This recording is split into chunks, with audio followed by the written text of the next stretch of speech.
આજની ધર્મકથા. પ્રણામ. 64 પ્રકારી પૂજા, એની ત્રીજી પૂજા એ અહીંયાથી શરૂ થાય. ત્રીજી ઢાળ જ્ઞાનાવરણીય કર્મ, દર્શનાવરણીય કર્મ, એ બંનેની ઢાળ પૂરી થઈ. 8 ને 8 16 પ્રકારી પૂજા પૂરી થઈ. ત્રીજે દિવસે વેદનીય કર્મ નિવારણની પૂજા અહીંયા પૂજ્યશ્રી રચે છે. પેલી જળ પૂજા. વેદનીય કર્મ એટલે શું?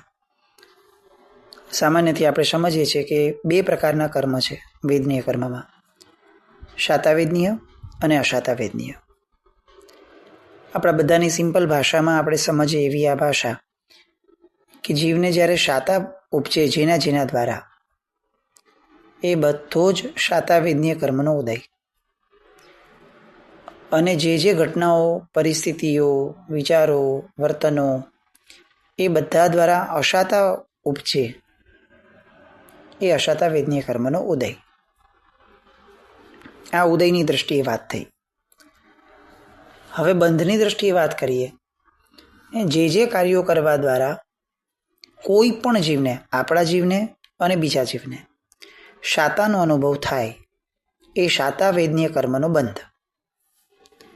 અને એવું કોઈ પણ વિચાર, વાણી, વર્તનનું કાર્ય કે જેના દ્વારા આપણને કે બીજાને અશાતા પ્રગટે, એ અશાતાવેદનીય કર્મનો બંધ.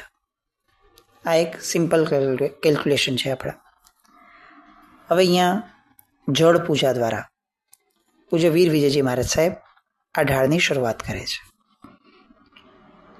ત્રીજું અઘાતી વેદની જાવ લહે શિવ શર્મ, સંસારે સવિ જીવને તબ લગે એ જ કર્મ. આ અઘાતી વેદનીય કર્મ છે. ક્યાં સુધી નડે જીવને? તો કે જ્યાં સુધી એ મોક્ષે નથી જતો ત્યાં સુધી. એટલે શું?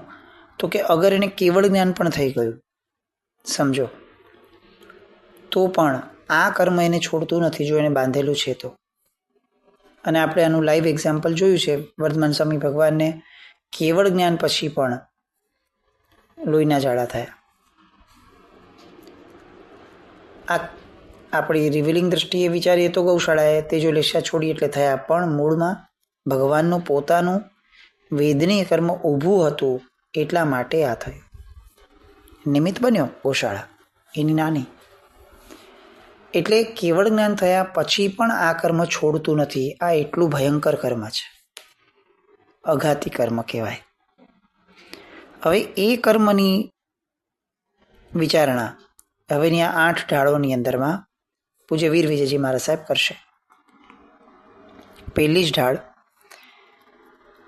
એ પહેલી ઢાળની પહેલા 8 પ્રકારની પૂજાનો એક સરસ મજાનો દુહો એ પૂજ્યશ્રીએ રચ્યો છે.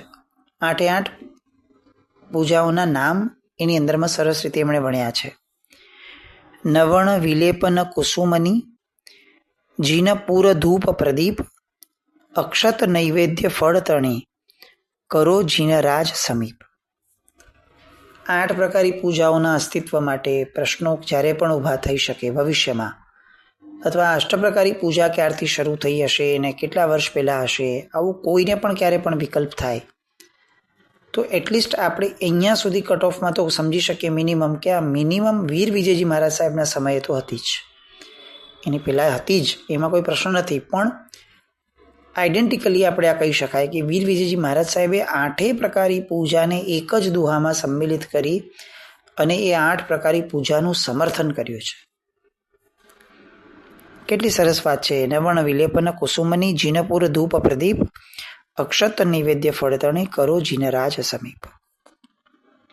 આ 8 પ્રકારની પૂજાનું પ્રણિધાન કરી અને હવે સૌથી પહેલી ઢાળ, દેશીની ઢાળની અંદરમાં એમણે રચ્યું બહુ સરસ મજાના શબ્દો. નવણની પૂજા રે, નિર્મલ આ તમારે, રૂડીને રઢિયાળી રે વાલા તારી દેશના, એ રાગ ઉપરથી આ આખી ઢાળ બહુ સરસ, સુમધુર અને શાંત રસનું આ ગાન, એમાં એમણે આખી જળ પૂજાનું વર્ણન કર્યું છે કે દેવલોકની અંદરમાં જ્યારે પ્રભુની જન્મ પછીની નવણ પૂજા થાય છે, એ પૂજાની અંદરમાં દેવો કઈ રીતે સંમિલિત થાય છે, કયા ભાવપૂર્વક આ ક્રિયાઓ કરે છે, એની આખી વાત એમણે આ ઢાળની અંદરમાં રચી.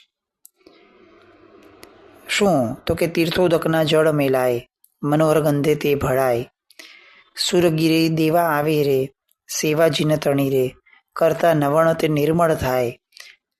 શેના દ્વારા કરે છે આ જળ પૂજા? તો કે કનક રજત મણિ કળશ ઢળાય, સુરવહુ નાચે રે માચે રંગ શું રે, ગાયક દેવ તે જીન ગુણ ગાય. અહીંયા એ લખે છે કે દેવલોકમાં પણ દેવોના પ્રકારની અંદરનો એક પ્રકાર છે. કયો પ્રકાર? તો કે ગાયક દેવનો પ્રકાર. આપણે ત્યાં જેમ દરેક વ્યક્તિ ગાન ન ગાઈ શકે, એની માટે એક સ્પેસિફિક સ્કિલ હોવી જોઈએ, અને એ સ્કિલ જે ધરાવે છે એને આપણે ગાયક કહીએ છીએ. તો જે મનુષ્યની અંદરમાં ગાયકો હોય, જે વિશેષપણે ગાઈ શકે, એવી રીતે જ દેવલોકના અનેક પ્રકારો દેવના છે, એમાંનો એક પ્રકાર છે ગાયક દેવનો. તો આ ગાયક દેવનું શું કામ?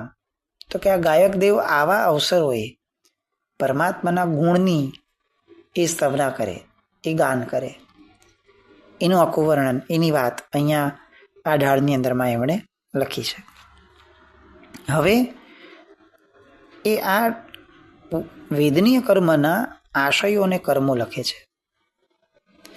ચિહુ ગતિમાં હેરે ચેતન રોડિયો, સુરનર સુખિયા જે સંસાર, નારક તીરી દુઃખનો ભંડાર.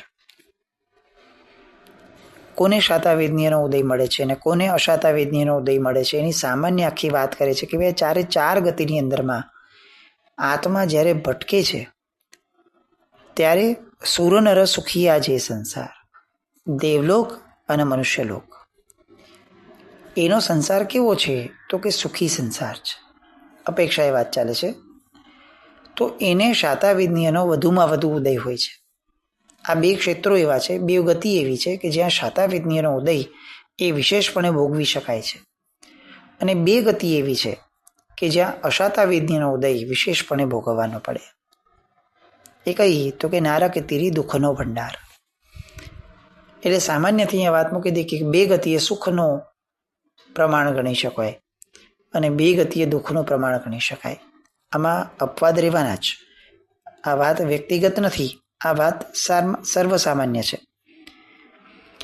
એની પછીથી એ વાત કરે છે કે હવે આ બે ગતિ જે છે, નારક અને તીરી, એ દુઃખનો ભંડાર છે. તો એમાં કોણ જાય?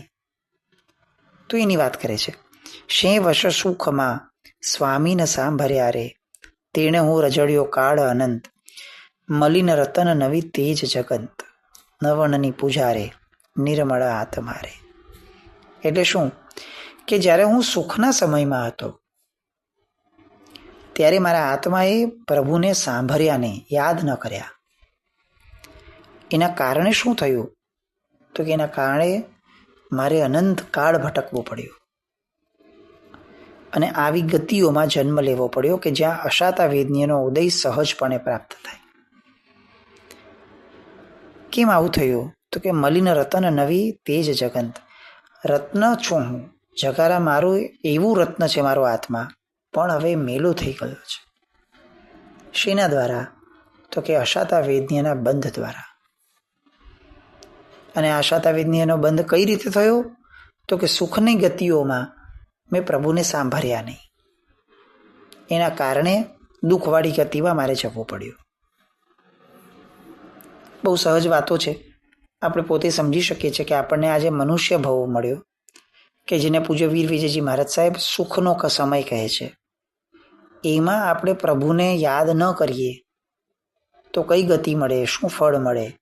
એની સહજ વાત એમણે મૂકી દીધી કે દેવલોક અને મનુષ્યલોકની અંદરમાં જે વ્યક્તિ સુખના સમયની અંદરમાં પ્રભુને ભૂલી જાય છે એને ભવાંતરમાં નારક અને તિર્યંચ ગતિના દુઃખ એ બહુ સહજપણે પ્રાપ્ત થઈ શકે છે.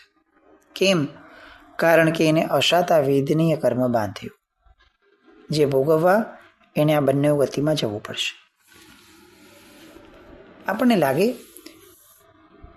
પ્રકાર તો 64 પ્રકારની પૂજા આમ જોવા જઈએ તો જીનેશ્વર ભગવંતની ભક્તિનો પ્રકાર છે, પણ કેવું જ્ઞાન પીરસી દે છે. ભક્તિ યોગની અંદરમાં જ્ઞાન યોગ. અને ટેકનિકલી આપણે ત્યાં લોકોત્તર શાસનની અંદરમાં અન્ય શાસનની જેમ ભક્તિ યોગ એટલે ફક્ત ભગવાનની ભક્તિ કરી રાખવી અને નીકળી જવું ઘરની બહાર અને બસ આખો દિવસ આમ ભજન કરવા, આને ભક્તિ યોગ નથી કહ્યો. ભક્તિ પણ ગાંડી ગયેલી નથી. આપણે ત્યાં ભક્તિ પણ સમજણવાળી છે. જ્ઞાન વિનાનું દર્શન એ આપણે ત્યાં ક્યારેય ઇષ્ટ નથી કીધું. સમ્યક દર્શન પણ જ્ઞાનયોગ સહિતનું જ હોય. અને એ વાતની અહીંયા યથાર્થતા પૂરે છે કે અહીંયા સમ્યક દર્શનની નિર્મળતા માટેની જે પૂજાઓ રચાણી એ પણ જ્ઞાન યોગથી પ્રચુર પૂજાઓ રચાણી. રમતા રમતા આપણને 8 કર્મનું જ્ઞાન આપી દે એવી આ પૂજા. અને એમાં આ વાત, આ પદાર્થ શે વશ સુખમાં સ્વામીને સાંભળ્યા રે, તેણે હું રજડ્યો કાળ અનંત, મલિન રતન નવી તેજ જગંત. હવે શું કરવું? ચાલો, મેં અનંતકાળમાં તો અનંતવાળા ભૂલ કરી અને એના કારણે અશાતા વેદનીય કર્મનો જે ઉદય થયો એના કારણે ભટકવું પડ્યું છે, નરક અને તિર્યંશમાં જવું પડ્યું છે. તો હવે શું કરું?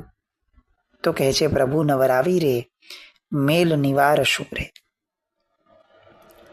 ભગવાનને નવરાવશું, એના દ્વારા આત્માના, મારા પોતાના આત્માના મેલને હું નિવારીશ. નવરાવવું અને નિવારવું. શબ્દોના પ્રાસ જુઓ, શબ્દોની રચનાઓ જુઓ. આમ જે લાલિત્ય મૂક્યું છે, જે માધુર્ય મૂક્યું છે,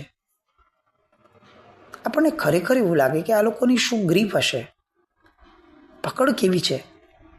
કેમ શબ્દોને એવી રીતે રમાડે છે કે જાણે શબ્દો એમની પોતાની આમ આગવી છટા હોય, એમને આધારે જાણે મા સરસ્વતી એમની જીભ ઉપર રમતા હોય. એવી સરસ વાત. કેટલું મીઠું લાગે સાંભળવું. પ્રભુ નવરાવી રે, મેલ નિવાર શું રે.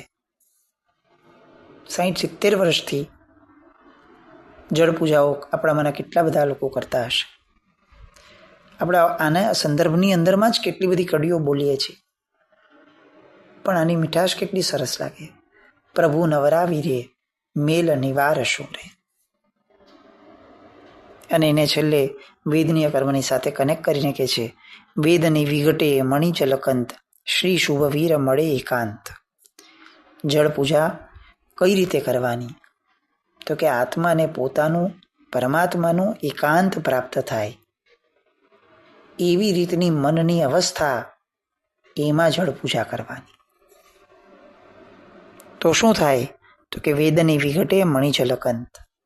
વેદનીય કર્મ એ નાશ પામે અને મણિરૂપનો આત્મા એ વિઘટંત, એ મણિ ઝળકે.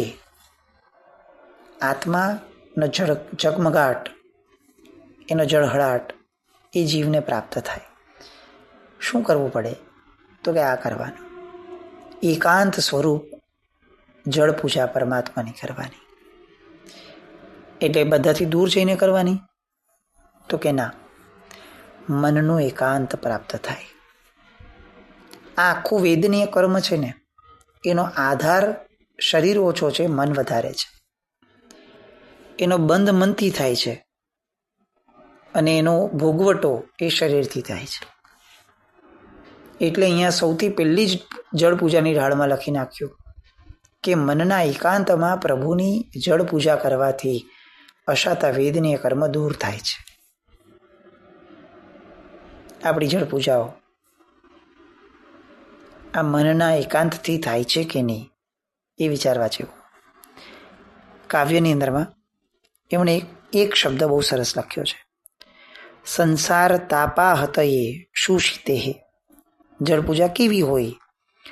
તો કે સંસારનો તાપ જે છે એનો નાશ કરનારી છે. આપણને કોઈ દિવસ સંસારનો તાપ ભયંકર નથી લાગ્યો. આપણને બહુ તો શું ભયંકર લાગ્યું? દુઃખ ભયંકર લાગ્યું. એનાથી આગળ વધતા દોષ ભયંકર લાગ્યા.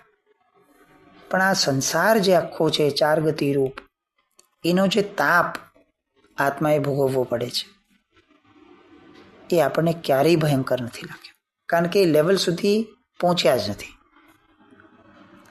આપણું મેક્સિમમ જીવન એ તો દુઃખને દૂર કરવામાં જ પૂરું થઈ જાય. દુઃખને દૂર કરવાની માંગણીઓમાં જ આપણી પૂજાઓ પૂરી થઈ ગઈ. એમાંથી કોક ઉપર ઉઠ્યું અને એણે ભગવાનને કીધું કે ભગવાન દુઃખ રહે કે ન રહે, ચિંતા એ નથી, ચિંતા એ છે કે મારા દોષને દૂર કર. આ લેવલ સુધી માંડ પહોંચાય 70-80 વર્ષના જીવનમાં. પણ અહીંયા વીર વિજયજી મહારાજ સાહેબ એક શબ્દ વાપરે છે, દુઃખ નહીં, દોષ નહીં, સંસારનો તાપ દૂર કર ભગવાન, એટલા માટે જળ પૂજા કરું છું. તને જળ સમર્પણ કરવાનું કારણ જ એ છે કે તું મારો આ તાપ દૂર કર. શેનો તાપ? દુઃખનો નહીં, દોષનો નહીં, સંસારનો તાપ. 4 ગતિ રૂપના પરિભ્રમણ રૂપ જે સંસાર છે એનો તાપ એ પ્રભુ મારાથી દૂર કર. અને આ સરસ મજાની વાત દ્વારા છેલ્લે જે મંત્ર લખે છે એની અંદરમાં ઓમ રેમ શ્રીમ પરમ પુરુષાય પરમેશ્વરાય જન્મ જરા મૃત્યુ નિવારણાય વેદનીય કર્મ નિવારણાય શ્રીમતે શ્રી વીર જિનેન્દ્રાય જલમ યજામહે સ્વાહા. આ એક આયામ આપણને આપ્યો એમણે કે જ્યારે જીવનની અંદરમાં અશાતા વિઘ્નનો ઉદય આવ્યો હોય, આપણો કે કોઈ બીજાનો, અને એ દૂર કરવું છે, તો ત્યારે આપણા મંત્રની અંદરમાં વેદનીય કર્મ નિવારણાય એ શબ્દ રિપ્લેસ કરી અને પછી જળની આ સમર્પણની ધારા સ્વાહા દ્વારા કરવાની છે. તો આ વેદનીય કર્મના નિવારણની 8 ઢાળમાંની આ પહેલી ઢાળ. ત્રીજી ઢાળનો પહેલો પૂજાનો આયામ, બીજી ચંદન પૂજા. ચંદન પૂજાની વાતમાં સરસ મજાની આ પણ ઢાળ છે, દાયક દિલવસિયા. આશાવરી રાગમાં આ એક સરસ મજાની ઢાળ, તન વિકસે મન ઉલ્લસે રે દેખી પ્રભુની રીત. શબ્દો જુઓ, જૂરણ લાગી જી ભળી રે પૂર્ણ બાંધી પ્રીત. કેટલી સરસ વાત. તન વિકસે મન ઉલ્લસે દેખી પ્રભુની રીત. પ્રભુને જોઈને શું થાય છે? દાયક દિલ વસ્યા, પ્રભુ હૃદયમાં કેવા વસી ગયા છે? તો કે એમને તન જોતા જ તન વિકસે મન ઉલ્લસે, મારું શરીર વિકસ્વર થાય છે, મારું મન ઉલ્લાસ પામે છે. જૂરણ લાગી જીભ હળી રે, આમ જીભ તરસી જાય છે એમના ગુણ ગાવા માટે. કેમ? પૂર્ણ બાંધી પ્રીત અડી રે, કારણ કે મેં પ્રભુ સાથે પૂર્ણ પ્રીત બાંધી છે. શું શબ્દો, શું એમની ભક્તિ, શું એમની ખુમારી, કેવી પ્રીત હશે. એક એક શબ્દો જુઓ, નયન જ્યોતિ સમ પ્રીત અડી રે એક સુરત દોય કાન વેદની હરિ ધનવંતરી રે કરીએ આપ સમાન. ભગવાન, મારી વેદનાને તમે કઈ રીતે હરશો? તો કે ધન્વંતરી વૈદની જેમ મારી વેદના હરો. એના દ્વારા શું થાય? તો કે એના દ્વારા હું આપની સમાન જ બની જાઉં. એવું નહીં કે મારી વેદના હરી જાય, તમે કૃપા કરો ને મારી વેદના હરો. નહીં, તમે સામાન્ય વૈદ જેવા નહીં બનો કે જે આવી અને સારવાર કરે અને મને સ્વસ્થ કરે. મને એવો વૈદ નથી જોઈતો. એવો વૈદ તો આ સંસારની અંદરમાં અનેક વાર મને મળ્યા છે. મને એવો વૈદ જોઈએ છે કે જે એવી સારવાર કરે કે હું વૈદ જેવો બની જાઉં, હું સ્વયં વૈદ બની જાઉં, હું દર્દી ન રહું, વૈદ બની જાઉં. આવા ધન્વંતરી વૈદ જેવા હે ભગવાન, આ એમ તમારી સાથે હું પ્રીત કરું છું. કેટલી સરસ વાત. વેદની ઘર વાસો વસ્યો રે નડિયાનાથ કુનાથ પાણી વલોવ્યો એક લો રે ચતુરન ચડ્યો હાથ. હવે સંસારનું સ્વરૂપ કે છે જુઓ, ખડગધાર મધુ લે પશુ રે તેહવો આ સંસાર. કેવો છે આ સંસાર? ખડગધાર મધુ લે પશુ એટલે શું? તો કે તલવારની ધાર હોય, એ ધાર ઉપર કોઈએ મધ લગાડ્યો છે. હવે શું, મધ તો ચાટવાનું મન થાય જ, એટલે મધ ચાટ્યું, પણ મધ હતું ક્યાં? તો કે તલવારની ધાર ઉપર. એટલે શું થયું? મધનો સ્વાદ મળ્યો, પણ કોના ભોગે? તો કે જીભના લોહીના ભોગે મળ્યો. આ સંસાર શું કરે છે? સુખ આપે છે, પણ કોના ભોગે? મારા આત્માના ભોગે. લોહી નીકળે છે અને મધનો સ્વાદ ચાખવો પડે છે. મધના સ્વાદની લોલુપતા કેવી ભયંકર છે કે ભાન પડે છે કે એકવાર ચાખ્યું હતું અને લોહી નીકળ્યું, પણ તેમ છતાં અંદરનો માયલો જાગતો નથી કે ભાઈ મધ તેલ લેવા ગયું, મારે મારી જીભમાંથી લોહી નથી કાઢવું, મારા ભોગે મને મધ નથી જોઈતું. પણ અનંત કાળથી જીવ એ તલવારની ધાર ઉપર ના મધને ચાટવામાં, એની સુખની અનુભૂતિમાં એ પોતાનો જ જીવનો ભોગ લેતો જાય છે, પોતાના આત્મ સ્વભાવનો ભોગ લેતો જાય છે. એક વાક્યની અંદરમાં કેવી ચોટદાર વાત કરી દીધી. ખડગધાર મધુ લે પશુ રે તેહવો એ સંસાર, લક્ષણ વેદની કર્મનું ફળ કિંપાક વિપાર. કિંપાકના ફળ જેવું છે, જે ખાતા બહુ સરસ લાગે પણ પછી માણસ મૃત્યુ પામે. બસ આવું આ વેદની કર્મ છે. પ્રભુ, મને આ વેદની કર્મમાંથી મુક્ત કર. કેવી રીતે? તું જે શાસન પામે થકે રે, પણ લાધ્યો કર્મનો મર્મ, કોડી કપટ કોઈ દાખવે રે, પણ ન તજુ તુજ ધર્મ. કેવી કુમારી! આ વાતોને હજી આપણે આગળ મમડાવીએ આવતીકાલ પર. જીને કંઈ પણ બોલાય તો મિચ્છામિ દુક્કડમ. જૈનમ જય અતિશાસન.